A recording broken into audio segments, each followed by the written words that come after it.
Pahlawanku teladanku, terus bergerak, melanjutkan perjuangan. Inilah tema dalam upacara memperingati Hari Pahlawan tanggal 10 November tahun 2025 di halaman Kapanewon Gamping. Upacara yang diikuti Forkopinkap, Lurah Sekapanewon Gamping, Pamong Kalurahan, anggota Koramil 17 Gamping, dan anggota Polsek Gamping, sebagai Inspektur Upacara Suyanto Panewu Gamping, dan petugas upacara Pamong Kalurahan Balai Catur. Setiap tanggal 10 November di seluruh Indonesia telah diselenggarakan upacara Hari Pahlawan, termasuk yang diselenggarakan oleh Kapanewon Gamping Senin pagi tanggal 10 November tahun 2025. Upacara ini untuk mengenang jasa para pahlawan yang berjuang demi kemerdekaan bangsa. Peringatan Hari Pahlawan bukan hanya tentang mengenang sejarah, tetapi juga sebagai momen untuk menumbuhkan semangat kepahlawanan dalam kehidupan sehari-hari. Walaupun saat ini zaman telah berubah, semangat kepahlawanan tetap relevan dalam kehidupan saat ini. Kepahlawanan bukan hanya tentang angkat senjata di medan perang, tetapi juga tentang kontribusi positif bagi bangsa dan negara dalam berbagai bidang kehidupan. Suyanto Panewu Gamping yang bertindak sebagai Inspektur Upacara, dalam amanatnya membacakan sambutan Bupati Sleman Hardo Kiswoyo. Assalamualaikum warahmatullahi wabarakatuh. Salam sejahtera bagi kita semua. Shalom, Om Swastiastu, Namo Buddhaya, salam kebajikan, Rahayu. Peringatan Hari Pahlawan setiap tanggal 10 November bukanlah sekedar momentum untuk mengenang jasa para pahlawan yang telah gugur mempertahankan kemerdekaan, tetapi juga menjadi pengingat bagi kita semua bahwa semangat juang mereka adalah teladan yang abadi.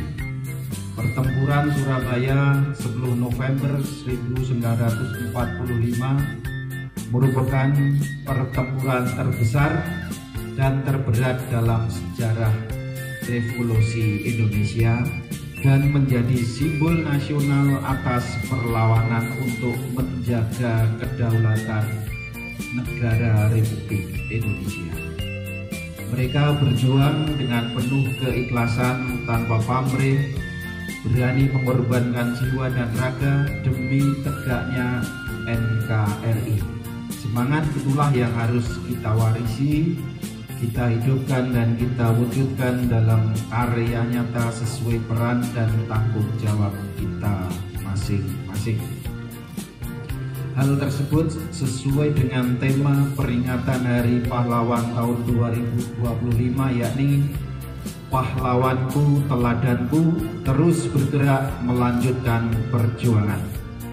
Tema ini mengandung pesan yang dalam bahwa perjuangan para pahlawan bangsa tidak boleh berhenti di lembar sejarah, melainkan harus terus hidup dalam denyut nadi setiap langkah sebagai anak bangsa yang mencintai tanah air. Di pundak kitalah juga terutama generasi muda terletak tanggung jawab besar untuk tidak hanya mengenang, tetapi juga meneladani dan mengaktualisasikan nilai-nilai kepahlawanan tersebut dalam konteks perjuangan masa kini.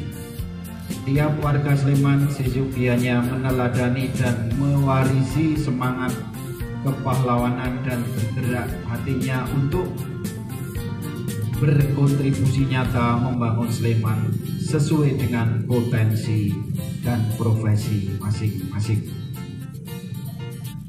Dalam konteks kekinian, menjadi pahlawan berarti menjadi bagian dari perubahan positif. Menjadi pahlawan berarti berani berbuat untuk kepentingan bangsa, menegakkan kebenaran, menjaga persatuan dan bekerja dengan hati demi kemajuan Indonesia. Mari kita jadikan nilai-nilai kepahlawanan sebagai panduan moral dalam kehidupan kita dalam bekerja, agar bekerja keras, disiplin, integritas, semangat gotong royong, dan cinta tanah air. Jadi semangat itu sebagai energi untuk terus bergerak dan melanjutkan perjuangan membangun bangsa yang maju, adil, dan sejahtera. Serta upacara yang saya banggakan, perjuangan kita saat ini berbeda bentuknya, tapi semangat harus sama. Kita tidak lagi berperang melawan penjajah fisik, melainkan melawan kebodohan, kemiskinan, ketidakadilan, dan tidak kalah pentingnya adalah melawan berbagai ancaman terhadap kesehatan masyarakat. Penguatan sistem pelayanan kesehatan yang berkualitas dan merata adalah prioritas utama pembangunan. Kita semua harus menyadari bahwa kesehatan adalah investasi hakiki dan modal utama sebuah bangsa. Tanpa fisik yang prima dan mental yang tangguh, mustahil bagi kita untuk menghasilkan generasi yang produktif, yang mampu berkontribusi maksimal dalam berbagai bidang, sehingga visi besar kita yaitu mewujudkan Indonesia Emas tahun 2045 hanya akan menjadi angan-angan tanpa adanya populasi yang benar-benar sehat dan lahir dan batin. Masyarakat sehat yang kita dambakan adalah masyarakat yang memiliki kesehatan tubuh yang baik, konsisten menjalankan pola hidup bersih dan sehat, tidak menyalahgunakan narkoba, terbebas dari gizi buruk khususnya stunting, serta memiliki ketahanan mental yang kokoh, sehingga mampu menghadapi berbagai tantangan psikologis di era modern ini.